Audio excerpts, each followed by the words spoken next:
નમસ્કાર દર્શક મિત્રો, આપ નિહાળી રહ્યા છો નવસારીથી પ્રસિદ્ધ થતી ન્યૂઝ ચેનલ N7 સમાચારોમાં હું તસ્લીમ શેખ આપનું હાર્દિક સ્વાગત કરું છું। સમાચારોની શરૂઆત કરતા પહેલા એક નજર આજના મુખ્ય સમાચારો ઉપર। વડાપ્રધાન નરેન્દ્ર મોદીના હસ્તે થયેલું 110 કરોડના ખર્ચે આકાર પામેલું રાષ્ટ્રીય સ્મારકનું થયેલું લોકાર્પણ। દાંડી સત્યાગ્રહને જીવંત બનાવવાના થયેલા પ્રયાસો। નવસારી નગરપાલિકાની સામાન્ય સભા બનેલી તોફાની, આક્ષેપ પ્રતિ આક્ષેપની ખેલાયેલી રાજનીતિ।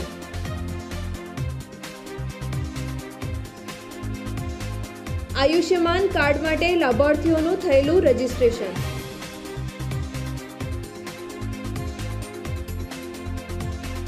ડાંગના અંતરિયાળ ગામોમાં આદિવાસીઓને કપડાનું વિતરણ સોશિયલ અવેરનેસ ગ્રુપ દ્વારા કરાયું।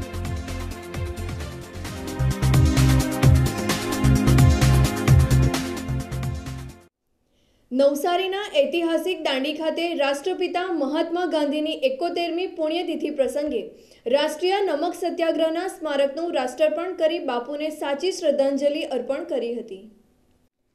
નવસારી જિલ્લાના ઐતિહાસિક દાંડી ખાતે આઝાદીના 70 વર્ષ પછી દેશની આઝાદીમાં મહત્વનો ભાગ ભજવનાર એવા દાંડી સત્યાગ્રહીઓનું સ્મારક બન્યું છે। પૂજ્ય બાપુની 71મી પુણ્યતિથિ પ્રસંગે દેશના વડાપ્રધાન નરેન્દ્રભાઈ મોદીએ દાંડી ખાતે રાષ્ટ્રીય નમક સત્યાગ્રહના સ્મારકનું રાષ્ટ્રાર્પણ કર્યું હતું અને બાપુને શ્રદ્ધાસુમન અર્પણ કર્યા હતા। માનનીય વડાપ્રધાન નરેન્દ્રભાઈ મોદીએ દાંડીની સેફી વિલાની મુલાકાત લીધી હતી અને 15 એકરમાં આકાર પામેલા અને 110 કરોડના ખર્ચે તૈયાર થયેલ રાષ્ટ્રીય નમક સત્યાગ્રહના સ્મારકની મુલાકાત લીધી હતી અને 5 એકરમાં આકાર પામેલા ભારતના સૌથી મોટા બીજા નંબરના સરોવરને નિહાળ્યું હતું। 12મી માર્ચ 1930ના દિને સાબરમતી આશ્રમથી 80 સત્યાગ્રહીઓ સાથે બાપુએ દાંડીકૂચ કરી હતી અને 388 કિલોમીટરનું અંતર ખેડી 6 એપ્રિલ 1930ના દિને બાપુ સાથે 80 સત્યાગ્રહીઓ દાંડી પહોંચ્યા હતા। આ તમામ સત્યાગ્રહીઓની પ્રતિમાનું વડાપ્રધાને નિરીક્ષણ કરી તમામ સત્યાગ્રહીઓને શ્રદ્ધાંજલિ અર્પણ કરી હતી। વડાપ્રધાન નરેન્દ્રભાઈએ બાપુની પ્રતિમાને વંદન કર્યા હતા। સભા મંડપમાં વડાપ્રધાન નરેન્દ્ર મોદીનું અભિવાદન થયું હતું। ગુજરાતના મુખ્યમંત્રી વિજયભાઈ રૂપાણી, કેબિનેટ મંત્રી ગણપત વસાવા, સાંસદ CR પાટીલ, જલાલપોરના ધારાસભ્ય RC પટેલ, પિયુષભાઈ દેસાઈ, ગુજરાત પ્રદેશ ભાજપના પ્રમુખ જીતુભાઈ વાઘાણી, સહકાર મંત્રી ઈશ્વરસિંહ પટેલ, ભરતસિંહ પરમાર, નરેશભાઈ પટેલ રાષ્ટ્રીય નમક સત્યાગ્રહના કાર્યક્રમમાં ઉપસ્થિત રહ્યા હતા। રાષ્ટ્રીય સ્મારકના લોકાર્પણ પ્રસંગે વડાપ્રધાને જણાવ્યું હતું કે આઝાદીની લડતમાં મુખ્ય ભૂમિકા અદા કરનારા દાંડી સત્યાગ્રહને એવું સ્થાન બનાવ્યું છે કે નવસારી જિલ્લો અને દાંડી ગામનો વિકાસ થશે, દાંડીમાં રોજગારીની તકો વધશે। આ સ્મારક મહત્વનું તીર્થ ક્ષેત્ર બની રહેશે। તેમણે વધુમાં જણાવ્યું કે દેશમાં નકારાત્મકની રાજનીતિ થઈ રહી છે। આઝાદીના 70 વર્ષમાં કેટલાક લોકોએ દેશના મહાન વિભૂતિઓને યાદ કરી નથી। દાંડી સત્યાગ્રહમાં ભાગ લેનારા 80 સત્યાગ્રહીઓને અહીં દેશે યાદ કર્યો છે। बापू के निर्वाण दिवस पर हम सभी एक महत्वपूर्ण अवसर के साक्षी बने। आज हम सभी का सौभाग्य है कि राष्ट्रीय नमक सत्याग्रह स्मारक उसका कार्य पूरा हो गया है। जिस वर्ष हम पूज्य बापू की 150वीं जन्म जयंती मना रहे हैं, उस वर्ष ये स्मारक देश को समर्पित की जा रहा है। साथियों, आपने जो विरासत देश और दुनिया को दी है, उससे हमारी भावी पीढ़ी समृद्ध होती है। इस कड़ी में आज दांडी का राष्ट्रीय नमक सत्याग्रह स्मारक भी जुड़ गया। आज इस स्मारक के लोकार्पण पर मैं देशवासियों के साथ साथ इसके निर्माण से जुड़े सभी कलाकारों, सभी श्रमिकों, उन सबको भी बहुत बहुत बधाई देता हूं। साथियों, थोड़ी देर पहले इस स्मारक को विस्तार से देखने का मुझे अवसर मिला। 40 फीट की ऊंचाई पर 2 हथेलियों और उस पर 2.5 टन का सफेद चमकता हुआ स्फटिक नमक का प्रतीक। 2 हाथों के नीचे गांधी जी की 15 फीट ऊंची प्रतिमा गांधी जी की आत्मिक शक्ति को दर्शाती है। साथ में 80 से अधिक सत्याग्रहियों की प्रतिमाएं ये स्मरण दिलाने के लिए हैं कि देश की आजादी में, देश के कोने कोने में करोड़ों लोगों ने तप और तपस्या की। साथियों, दांडी मार्च को लेकर बहुत सारी बातें कही, पढ़ी और लिखी जा चुकी है। यह म्यूजियम में भी उनको विस्तार से शब्दों और तस्वीरों के माध्यम से दर्शाया है। स्वदेशी के प्रति बापू का आग्रह हो, स्वच्छाग्रह हो या फिर सत्याग्रह, दांडी का ये स्मारक आने वाले समय में देश और दुनिया का महत्वपूर्ण तीर्थ क्षेत्र बन जाएगा, ये मेरा विश्वास। आजादी के विद्वानों को स्वराज का लक्ष्य सामने देखने लगा। साथियों, कल्पना कीजिए अगर उस समय नमक सत्याग्रह के खिलाफ कुछ नेताओं की बात महात्मा गांधी ने मान ली होती, उनकी बातों में आकर के गांधी जी चुप हो जाते, अपना इरादा बदल देते, यात्रा न करते, तब अगर गांधी जी नकारात्मकता के शिकार हो जाते, विरोध की वजह से नमक सत्याग्रह न करते, तो क्या होगा? साथियों, उस समय जो नमक के प्रयोग को छोटा समझकर विरोध कर रहे थे, उस तरह की मानसिकता हमारे देश में उस समय भी थी, आज भी है।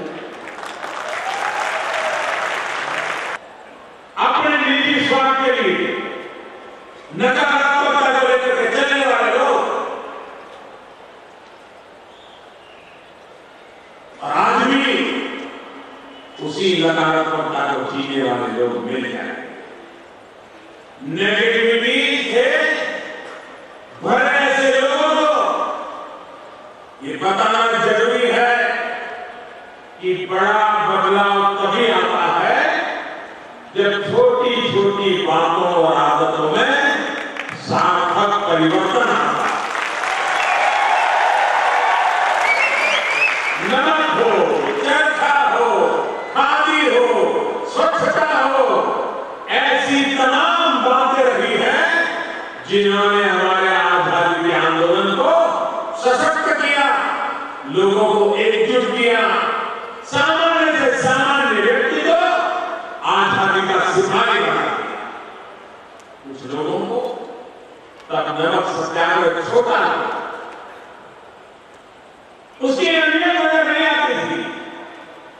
अब इस सरकार के हर एक कार्य उनको छोटे लग रहे हैं। मैं सिर्फ आपको एक उदाहरण देकर समझा।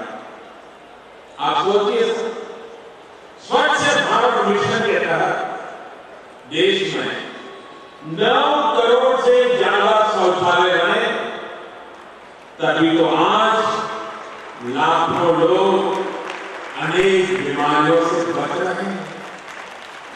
इन शौचालयों ने महिलाओं की जिंदगी कितनी आसान की है, ये नकारात्मकता से भरे लोग समझ नहीं सकते। हमेशा राष्ट्रपुरुषो छे, एमना जीवन, एमनो इतिहास नवी पेढ़ी में सतत जागतो रहे, एनामांथी प्रेरणा मळे, एमना आदर्शो साचतमां आत्मसात थाय, एमना माटे हमेशा प्रयत्नों करता होय छे। चाहे लोखंडी महापुरुष सरदार वल्लभभाई होय के महात्मा गांधी होय, मात्र पुस्तक में महात्मा गांधीनी वात न रहे, समाज जीवननी अंदर अने खास करीने दांडी एक एवं ऐतिहासिक स्थळ छे ज्यां नमकनो सत्याग्रह थयो हतो।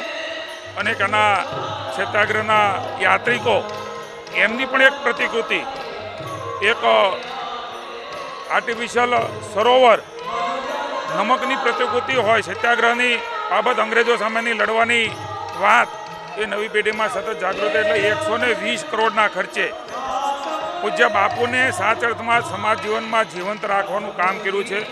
માત્ર પુસ્તકોની અંદર ને વાતોમાં બાપુને નહીં રાખતા, સ્વચ્છતાની બાબત હોય કે ગાંધીજીના અન્ય આદર્શોની બાબતો હોય, સરદાર વલ્લભભાઈ પટેલની લોખંડી મનોબળની વાત હોય, એ નવી પેઢીમાં હું માનું છું કે એક ટુરિઝમ ક્ષેત્રે પણ ખૂબ મોટી છલાંગ એ નવસારી જિલ્લો પણ લગાવશે. બાપુજીની આજે પૂજ્ય બાપુની આપણે સૌ જાણીએ છીએ પ્રમાણે પુણ્યતિથિ છે. સમગ્ર રાષ્ટ્ર એના માટે શ્રદ્ધાંજલિ અર્પે છે. નરેન્દ્રભાઈ આજે ગુજરાતની અંદર દાંડીમાં મહાત્મા ગાંધીની એક સરસ મજાનું દાંડી કૂચની એક પ્રતિકૃતિ સમાન એક સ્મારક ભેટ કરવા જઈ રહ્યા છે, ત્યારે એક અત્યંત આધુનિક કહી શકાય એ પ્રકારે નવી પેઢી સતત એમાંથી પ્રેરણા લે એ પ્રકારની સરસ મજાની વ્યવસ્થા અહીંથી થઈ છે. આજે લોકાર્પણ કરવાના છે. ગુજરાતની પવિત્ર ધરતી, ગાંધીને સરદારની ધરતી, હવે નરેન્દ્રભાઈની અને અમિત શાહની ધરતી. મહાત્મા ગાંધીના વંશજ અને પપૌત્રી અને તેમનું પરિવાર રાષ્ટ્રીય નમક સત્યાગ્રહ સ્મારકના કાર્યક્રમમાં ઉપસ્થિત રહ્યા હતા. ડૉક્ટર સમીર પરીખ અને નીલમબેન પરીખે આઝાદીના 70 વર્ષ બાદ દાંડીનું સ્મારક વડાપ્રધાને મૂર્તિમાન કર્યું છે તે બદલ ખુશી વ્યક્ત કરી હતી. જે દાંડીનું ઐતિહાસિક સ્થળ છે અને એમાં આજે જે આ સ્મારકનું ઉદ્ઘાટન થઈ રહ્યું છે એ ખરેખર આનંદની અને ગૌરવની લાગણી અનુભવે તે રીતનો પ્રસંગ છે. જે એક ચપટી માત્ર મીઠાથી જે વિચારનો પાયો નંખાયો અને એમાંથી આખી આઝાદીની ચળવળ આગળ વધી, એ જે એક વિચાર હતો તેનું આજે પૂરેપૂરું મહત્ત્વ દુનિયા સમક્ષ આવ્યું છે. અત્યાર સુધી એમાં માત્ર એક ચોપડીના પાનાઓમાં લખાયેલી જ વસ્તુ હતી, પણ હવે એનું સ્મારક બનતા હવે ભૂગોળના નકશા પર પણ અને દુનિયાની સામે પણ એ સ્થળ આગળ આવીને આવ્યું છે.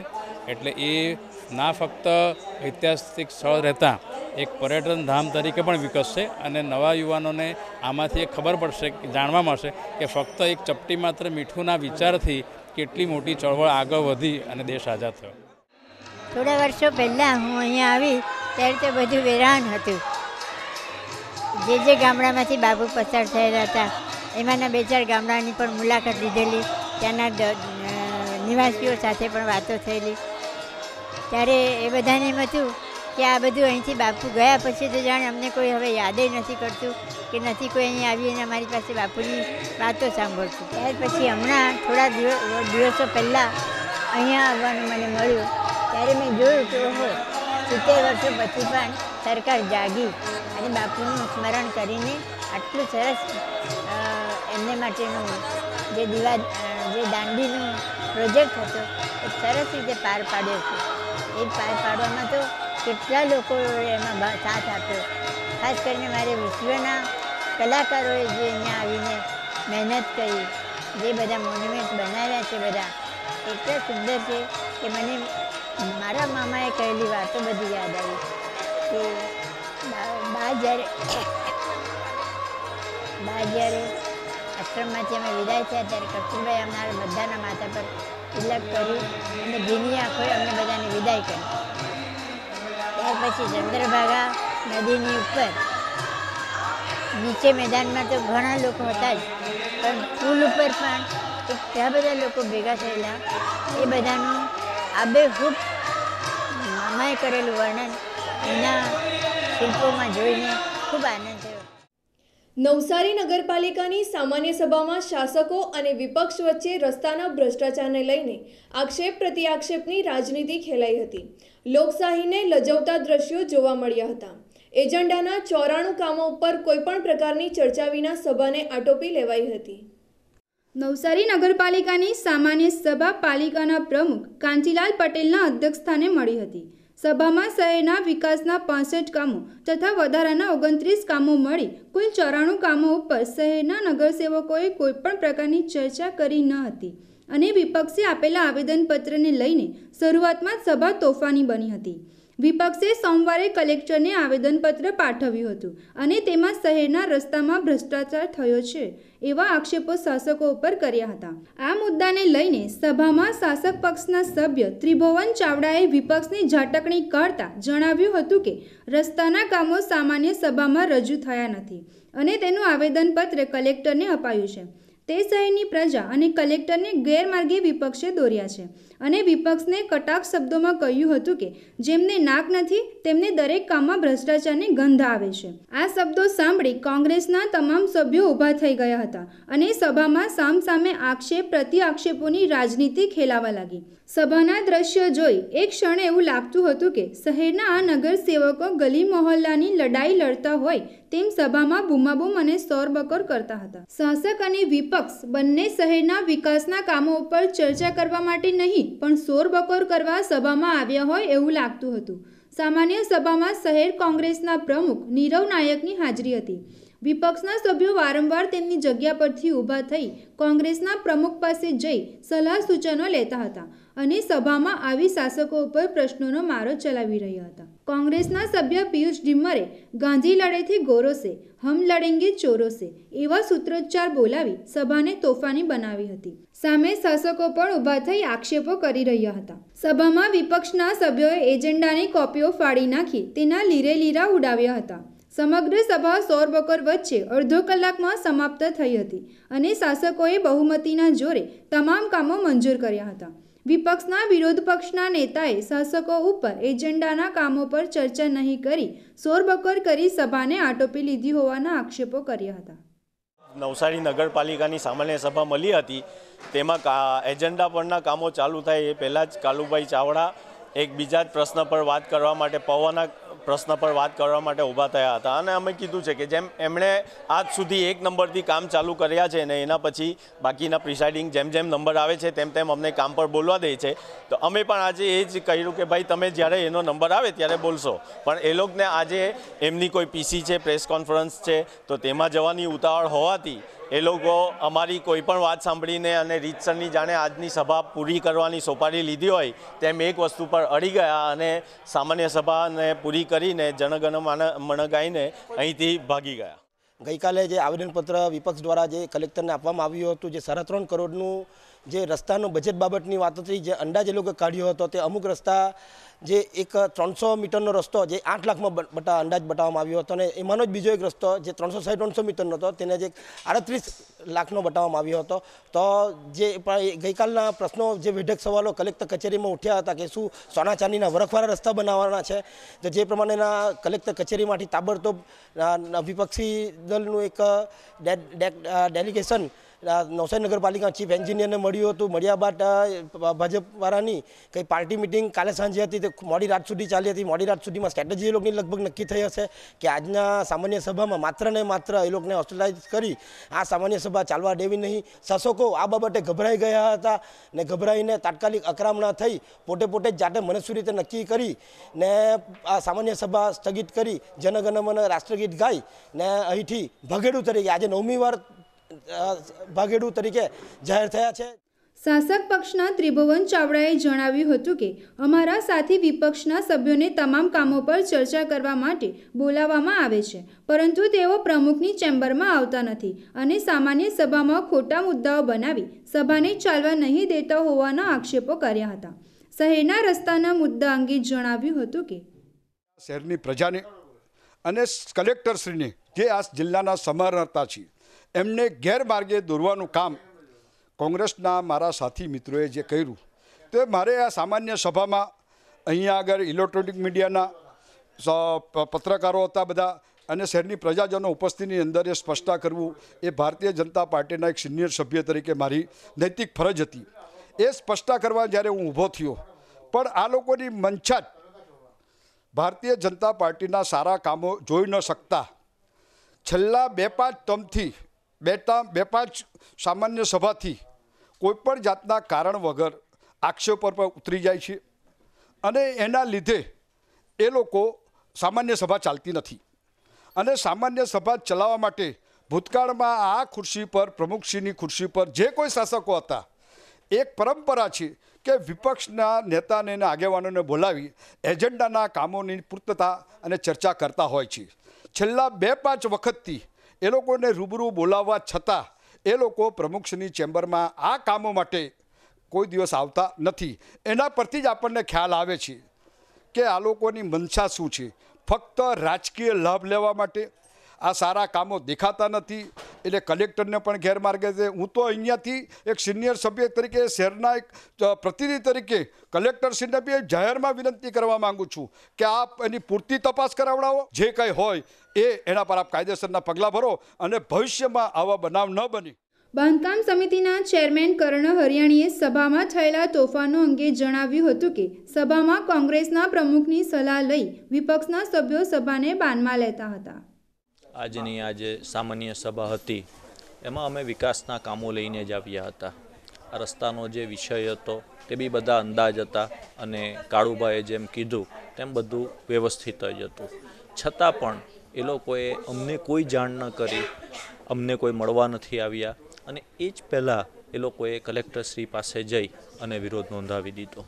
આજે અમે એના માટેની ચર્ચા કરવા ગયા, એનો ખુલાસો આપવાની અમે કોશિશ કરી તો એ પહેલાં જ એ લોકોએ શું કર્યું કે કોંગ્રેસના પ્રમુખ ત્યાં હાજર હતા, ત્યાંના કોંગ્રેસના સભ્યોએ ઊભા થઈ ને કોંગ્રેસના પ્રમુખ પાસે જઈ અને ચર્ચા કરી અને બોર્ડની ચર્ચામાં પાછા આવ્યા. એટલે આ છેલ્લા 3 થી 4 વખતથી જે બોર્ડ નથી ચાલતું એ સ્પષ્ટપણે દેખાય છે કે એ લોકોનું ડાયરેક્ટ ઇન્વોલ્વમેન્ટ થઈ રહ્યું છે, જેના કારણે વિકાસના કામો લઈને જે અમે આવીએ છીએ તે અમે પ્રજા સુધી આપી શકતા નથી. અને વાત હતી જે રોડ રસ્તાની, એ તમે કોઈ પણ રીતે જોઈ શકો છો કે અંદાજના કામ હતા, રોડને હજુ TS લેવાની હતી, એટલે કોઈ જાતનું કોઈ વસ્તુની કંઈ ખોટું નહીં હતું, જેની હું ચેરમેન તરીકે ખાતરી આપું છું. અને તદ્દન પ્રજાને ગેરમાર્ગે દોડવાનું શહેર પ્રમુખનું અને કોંગ્રેસ સભ્યોની આ આખી ફિલોસોફી છે, જે તમે શાંતિથી જોવો તો તમે સમજી શકશો. નવસારીના ખાંભલાવાડમાં આયુષ્યમાન યોજનાના કાર્ડ માટેનું લાભાર્થીઓનું રજીસ્ટ્રેશન કરવામાં આવ્યું હતું. લાભાર્થીઓના ઘર આંગણે આ સુવિધા ઉપલબ્ધ કરાવી હતી. નવસારી શહેરના ખાંભલાવાડ યંગ મુસ્લિમ ગ્રુપ દ્વારા વડાપ્રધાન નરેન્દ્ર મોદીની મહત્વાકાંક્ષી યોજના આયુષ્યમાન યોજનાના કાર્ડ માટે લાભાર્થીઓને ઘર આંગણે નોંધણી કરવામાં આવી હતી.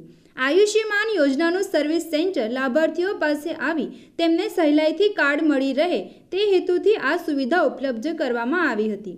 વોર્ડ નંબર 10ના ખાંભલાવાડના લાભાર્થીઓનું સ્થળ પર જ નોંધણી કરવામાં આવી હતી.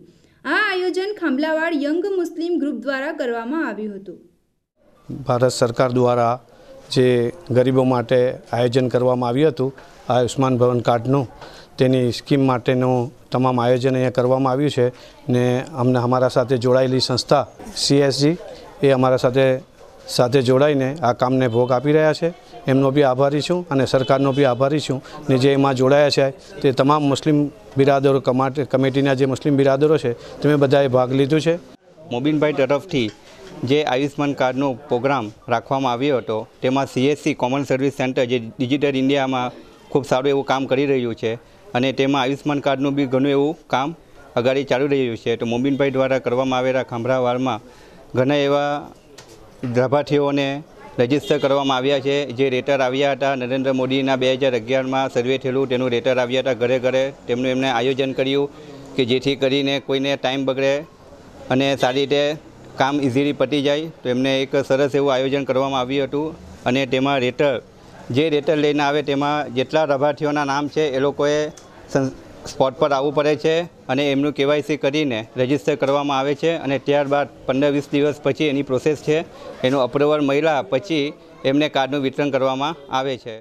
આયુષ્યમાન યોજનાની સર્વિસ સેન્ટરના સંચાલકે જણાવ્યું હતું કે પ્રથમ લાભાર્થીને મળેલ પત્રને આધારે તેમની નોંધણી કરવામાં આવે છે. તેમના આધાર કાર્ડ તેમજ અન્ય પુરાવાઓના આધારે આ નોંધણી થાય છે. ત્યારબાદ થોડા દિવસ પછી મહત્વાકાંક્ષી આયુષ્યમાન કાર્ડ લાભાર્થીને મળે છે. આ યોજનામાં લાભાર્થીના પરિવારના દરેક સભ્યને 5 લાખનો સ્વાસ્થ્ય સુરક્ષાનો વીમો મળે છે. નવસારીની સોશિયલ અવેરનેસ ગ્રુપ દ્વારા ડાંગ જિલ્લામાં અંતરિયાળ ગામોના આદિવાસી પરિવારોને ગરમ કપડાં તેમજ સાડીઓનું વિતરણ કર્યું હતું. 2000 લોકોને કપડાનું દાન કરી ગરીબોના ચહેરા ઉપર સ્મિત લહેરાવ્યું હતું. નવસારી વિજલપુરમાં કાર્યરત સોશિયલ ગ્રુપ યુવાનોનું અનોખું સંગઠન છે. સોશિયલ અવેરનેસના યુવાનોએ નવસારી અને વિજલપુરમાંથી મોટા પ્રમાણમાં તૈયાર કપડાનો જથ્થો એકત્ર કર્યો હતો. ઘરે ઘરે ફરી ગરમ કપડાં, પેન્ટ, શર્ટ, સાડીઓ, ધાબળા, ટી-શર્ટ જેવા કપડાઓ એકત્ર કર્યા હતા અને ડાંગ જિલ્લાના અંતરિયાળ ગામો કાલીબેલ, ભેંસકાતરી જેવા 10 ગામોમાં જઈ ગરીબ આદિવાસીઓને કપડાનું વિતરણ કર્યું હતું. આ સરાહનીય કામગીરીમાં સોશિયલ અવેરનેસના 30 યુવાનોનું ગ્રુપ જોડાયું હતું. આવી જ રીતે અમને મજા આવશે, આનંદ થશે, તમે આવતા રહેજો. મને આજે બહુ કહેતા આનંદ થાય કે સોશિયલ અવેરનેસ વેજલપુરના 27 છોકરા છોકરીઓ ગરીબોના લાભાર્થે મહેનત કરીને જે કપડાઓની જે સહાય કરી અને જે ગરીબોના ચહેરા પર આનંદની ખુશી જોઈ, તેથી અમને પણ બહુ આનંદ થયો અને આ છોકરાઓને ફરી એકવાર આ ઉંમરથી જો આવી ભાવના બીજાને માટે કરવાની પેદા થાય એને માટે બધાને ધન્યવાદ. અને સાથે સાથે આ ગામ જે કાલીબેલ ગામ છે એ ડાંગમાં અંદાજે 1500ની વસ્તીનું ગામ છે. સંપૂર્ણપણે આદિવાસી વસ્તી છે અને ગરીબો જ છે લગભગ. એટલે તેમની જે સહાયરૂપ થવા આ તો એક નાનો સરખો ભાગ છે. હું આશા રાખું કે આ જ સોશિયલ અવેરનેસ ગ્રુપ ભવિષ્યમાં પણ આ જ પ્રકારની સમાજને ઉપયોગી થાય એવી પ્રવૃત્તિઓ કરે. અમે અમારા સોશિયલ અવેરનેસ ગ્રુપ તરફથી આવા ડાંગ જિલ્લાના ઘણા એવા ગામડાઓમાં અમે લગભગ 2000થી પણ વધારે કપડાનું દાન કરેલ છે અને તે માટે ખૂબ સહકાર અમને મળ્યો છે જનકભાઈ દેસાઈ, મહેશભાઈ અને મહેન્દ્રભાઈ. અને અમારા જે યંગસ્ટર જે છોકરાઓ છોકરીઓ છે તેમણે ખૂબ જ પોતાની મનની ખુશીથી કામ કરેલ છે અને તે કામ અમારું સફળ ગયું છે. એમાં ખાસ સપોર્ટ છે અમારો N7 ચેનલ. હાડ થીજવતી ઠંડીમાં આદિવાસી બાળકોને ગરમ કપડાનું વિતરણ કરવામાં આવ્યું હતું. સેવાકીય કાર્યના આ યજ્ઞમાં મહેન્દ્ર લાડ, મહેશભાઈ, જનક દેસાઈ, મોન્ટુ પુરોહિતે સેવા યજ્ઞમાં સેવા આપી હતી. આ સેવાથી આદિવાસીઓના ચહેરા મલકાયા હતા. સમાચારો સમાપ્ત કરતા પહેલા એક નજર આજના મુખ્ય સમાચારો પર. વડાપ્રધાન નરેન્દ્ર મોદીના હસ્તે થયેલું 110 કરોડના ખર્ચે આકાર પામેલું રાષ્ટ્રીય સ્મારકનું થયેલું લોકાર્પણ. દાંડી સત્યાગ્રહને જીવંત બનાવવાના થયેલા પ્રયાસો. નવસારી નગરપાલિકાની સામાન્ય સભા બનેલી તોફાની. આક્ષેપ પ્રતિ આક્ષેપની ખેલાયેલી રાજનીતિ.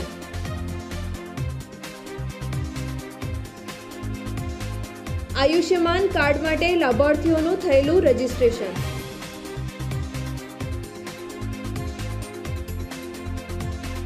ડાંગના અંતરિયાળ ગામોમાં આદિવાસીઓને કપડાનું વિતરણ સોશિયલ અવેરનેસ ગ્રુપ દ્વારા કરાયું.